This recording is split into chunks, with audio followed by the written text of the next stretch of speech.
आदित्याय विद्महे महातेजाय धीमहि तन्नो सूर्यः प्रचोदयात्। जय नारायण के नमस्कार, जय माता दी। आप देख रहे हैं अष्टोदेव और मैं हूं डीडी शास्त्री। स्नेह दर्शकों, आज एक स्पेशल यह प्रोग्राम अर्थात गोचर में महत्वपूर्ण परिवर्तन पर आधारित है। आज का यह प्रोग्राम सूर्यादि नवग्रहों में राजा, मान सम्मान, यत प्रतिष्ठा के कारक, रिश्तों में अगर हम बात करें तो पिता के कारक सूर्य, सरकारी सर्विस अथवा राजनीति में जो बहुत महत्वपूर्ण ग्रह होता है सूर्य, साथ ही साथ ख्याति, यश, वैभव के कारक सूर्य ग्रह करने जा रहे हैं राशि परिवर्तन। जी हां, देवगुरु बृहस्पति की राशि से निकलकर सूर्य ग्रह अपनी उच्च की राशि अर्थात मेष राशि में करने जा रहे हैं प्रवेश। और जहां पर सूर्य ग्रह का अर्थात अपने राजा का स्वयं वेलकम करेंगे सूर्यादि नवग्रहों में जो गुरु हैं अर्थात देवगुरु बृहस्पति।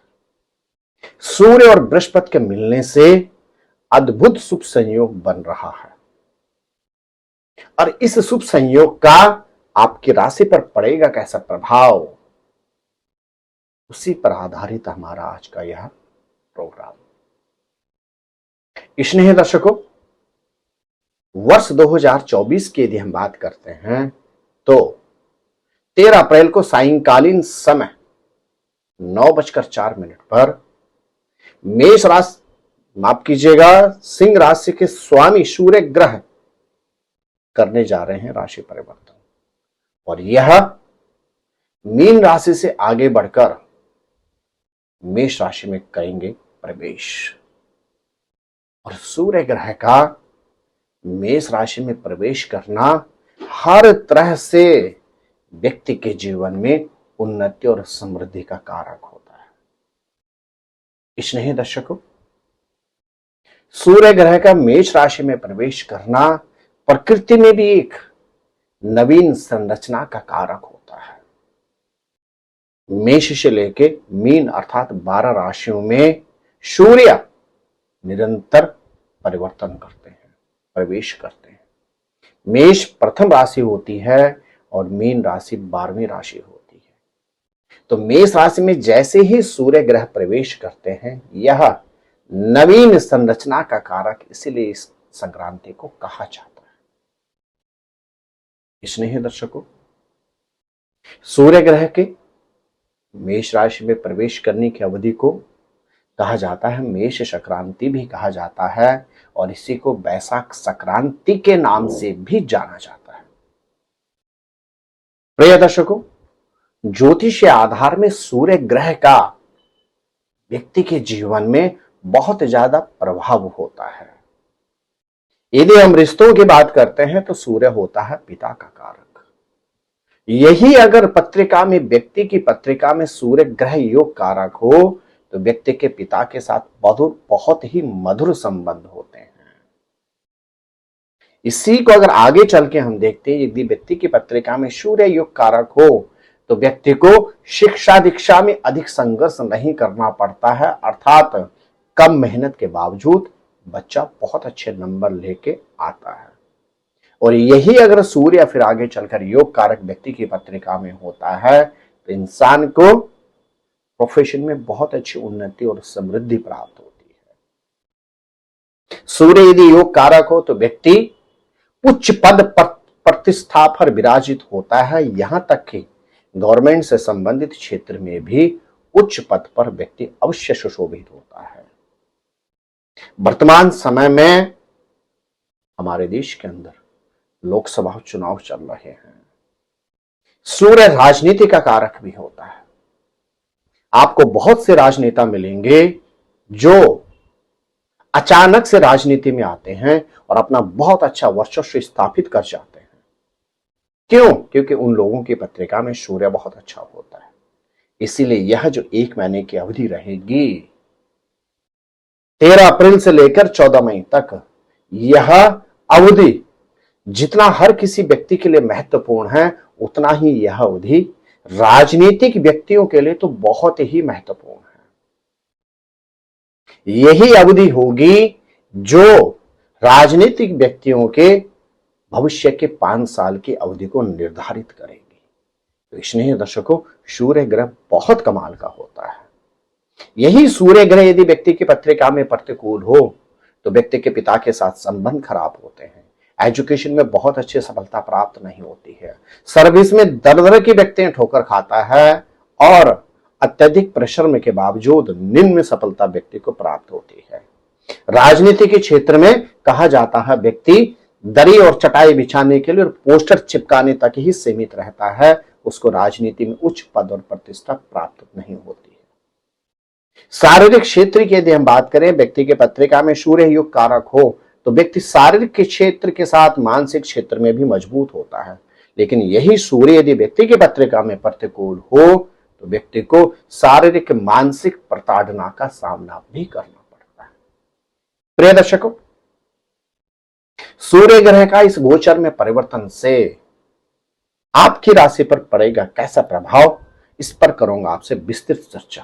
लेकिन उससे पहले यदि पहली बार आप हमारे इस यूट्यूब चैनल पर आए हैं तो चैनल को अवश्य सब्सक्राइब कर लें, बेल आइकॉन ऑन करके सदैव रखें ताकि प्रत्येक वीडियो की नोटिफिकेशन आपको सबसे पहले प्राप्त हो सके। जी हां, यदि आपकी राशि है धनु तो सूर्य ग्रह आपके लिए बहुत महत्वपूर्ण होते हैं। सूर्य ग्रह होते हैं आपके भाग्येश के स्वामी और अब प्रवेश कर रहे हैं आपके पंचम भाव में। यह कह सकते हैं कि 13 अप्रैल से लेकर 14 मई तक का जो समय है और जब तक सूर्य ग्रह रहेंगे मेष राशि में, धनु राशि वालों की हर तरह से उन्नति और समृद्धि है।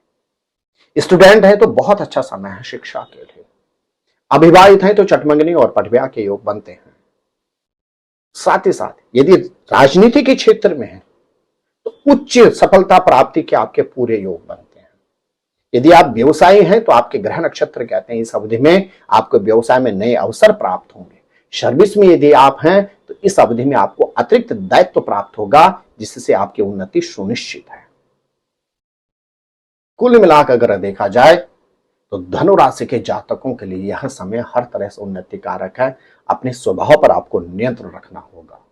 आदित्य हृदय स्तोत्र का नित्य पाठ करें और साथ ही साथ तांबे के लोटे में जल, रोली, लाल पुष्प रखकर सूर्य भगवान को अर्घ्य दीजिएगा। सूर्य ग्रह की आपको अनन्य कृपा प्राप्त होगी। मेरे प्रिय मकर राशि के जातकों, सूर्य ग्रह आपके लिए होते हैं अष्टमी के स्वामी, अब प्रवेश कर रहे हैं चतुर्थ भाव में। अष्टम भाव कष्ट, चतुर्थ भाव पारिवारिक दृष्टिकोण से, तो इस अवधि में आपको पारिवारिक मतभेदों का सामना करना पड़ सकता है। साथ ही साथ परिवार के ऊपर कुछ आपदा विपदा भी आ सकती है। यदि आप व्यवसायी हैं तो आपके व्यवसाय में हानि की संभावना बन सकती है।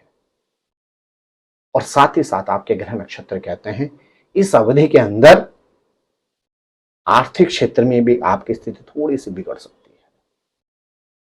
यदि आप सर्विस में हैं तो सर्विस में आपके खिलाफ षड्यंत्र हो सकते हैं और आप मानसिक तौर पे वीक हो सकते हैं। आपको सावधानी की परम आवश्यकता है। थोड़ा सा संयम से आपको कार्य करना होगा। धीरे धीरे जैसे जैसे सूर्य अपनी गति में आगे बढ़ेंगे, जैसे ही सन्निकट पहुंचेंगे 10 मई, उसके बाद पुनः आपके लिए हर तरह से उन्नति और समृद्धि के योग शुरू होते हैं। वाहन से संबंधित सावधानी जरूर रखें। प्रत्येक रविवार के दिन लाल वस्तु दान दें। मंदिर में दान न दें, किसी जरूरतमंद व्यक्ति को समर्पित कर दीजिए। और साथ ही साथ रविवार के दिन कोशिश करें तांबे के बर्तन में गेहूं भरकर किसी भी व्यक्ति को समर्पित कर दीजिएगा। और शनिवार के दिन पीपल में जाकर एक दिया जलाएं। निश्चित आपको सूर्य ग्रह के ट्रांजिशन में इस अवधि में आपको कहीं ना कहीं हर तरह से सुरक्षा प्राप्त होगी।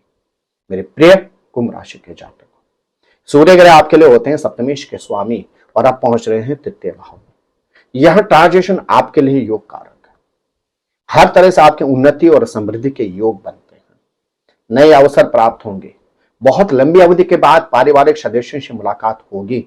यहां तक कि ससुराल में भी आपको अच्छा मान सम्मान पर प्रतिष्ठा प्राप्त होगी। इस अवधि के अंदर लंबी अवधि के बाद आपको अपने ससुराल में जाने का शुभ अवसर प्राप्त हो सकता है। नए इन्वेस्टमेंट के आपका अवसर प्राप्त होंगे। यात्राओं का आपको भरपूर लाभ प्राप्त होगा। इस अवधि में अवसर मिलेंगे और यात्राओं से आपको लाभ प्राप्त होगा। आपके ग्रह नक्षत्र स्पष्ट शब्दों में कहते हैं। हल्का फुल्का पारिवारिक मतभेदों से आपको बचना चाहिए। कुल मिलाकर सूर्य ग्रह का यह ट्रांजिशन आपके लिए उन्नति और समृद्धि का कारक रहेगा। इस अवधि में आपको प्रयास करें प्रत्येक रविवार के दिन 5 मीठी रोटी बनाकर गौ माता को समर्पित करें और साथ ही साथ रविवार के दिन लाल फल धार्मिक स्थल पर अर्पण कर दीजिएगा। निश्चित सूर्य ग्रह की आपको अनन्य कृपा प्राप्त होगी। मेरे प्रिय मीन राशि के जातकों, सूर्य नारायण अब आपकी राशि से निकलकर आपके द्वितीय भाव धन भाव में कर रहे हैं प्रवेश। आपके लिए थोड़ा सा लवण कटु कसाई अच्छा समय भी है, तो थोड़ा सा कहीं कहीं उलझनों वाला भी रहे। विगत लंबे समय से जो आप शारीरिक क्षेत्र से परेशान थे उनसे आपको निवृत्ति प्राप्त होने जा रही है। जो आपके अटके भटके लटके काम थे वह पूर्ण होने प्रारंभ हो जाएंगे, लेकिन धन से संबंधित सावधानी रखनी होगी आपको। इस अवधि में न किसी से ऋण लेना होगा, न किसी से ऋण देना होगा। कानूनी प्रक्रियाओं से भी आपको बचना चाहिए। कानूनी उलझनों में आपको नहीं फंसना चाहिए। साथ ही साथ आपके ग्रह नक्षत्र कहते हैं इस अवधि में यात्राओं के भरपूर अवसर प्राप्त होंगे, लेकिन यात्राओं पर आपको अत्यधिक सतर्कता रखनी होगी, अन्यथा हानि हो सकती है। सूर्य आपके लिए होते हैं षष्ठी के स्वामी। इस अवधि में कोई व्यक्ति आपसे ऋण मांग सकता है, आपको नहीं देना होगा, अन्यथा आपका पैसा डूबने के परिपूर्ण चांस बनते हैं। कुल मिलाकर अगर देखें मीन राशि के जातकों के लिए यह अवधि मिश्रित रहेगी। शारीरिक क्षेत्र में रोग निवृत्ति प्राप्त होगी, अटके हुए काम पूरे होंगे, लेकिन आर्थिक क्षेत्र में आपको अपने आप को मैनेज करना होगा। ऋण ले सकते हैं, ऋण देने से अपने आप को बचाना होगा। क्या करें? प्रत्येक रविवार के दिन 5 मीठी रोटी बनाकर गौ माता को खिला दीजिए। साथ ही साथ सूर्य ग्रह से संबंधित लाल वस्तुएं दान दें। निश्चित सूर्य ग्रह से संबंधित उलझनों से आपको निवृत्ति प्राप्त होगी। तो प्रिय दर्शकों, सूर्य ग्रह लगभग 1 महीने में राशि परिवर्तन करते हैं, और जब सूर्य ग्रह राशि परिवर्तन करते हैं तो उस अवधि को कहा जाता है संक्रांति। 13 अप्रैल को इस वर्ष बैसाख संक्रांति है, और इसी दिन सूर्य नारायण प्रवेश करेंगे देवगुरु बृहस्पति की राशि से आगे निकलकर देवगुरु बृहस्पति के साथ मेष राशि में प्रवेश करने जा रहे हैं। यह समय हर व्यक्ति के जीवन में बहुत महत्वपूर्ण परिवर्तन लेकर आएगा। जो आपकी राशि के अनुसार मैंने आपको बतलाया, आप रखते हैं थोड़ी सी सावधानी और करते हैं आप यह उपाय, तो निश्चित सूर्य ग्रह के नकारात्मक प्रभाव से आप अपनी पूरी तरह से प्रोटेक्शन कर सकते हैं। स्नेह दर्शकों, अगले वीडियो में आपसे किसी विशेष विषय पर फिर करूंगा चर्चा। तब तक आप स्वस्थ रहें, मस्त रहें, अपना ख्याल रखें, और हाँ, हमारा चैनल अवश्य सब्सक्राइब करें। नमस्कार, जय माता।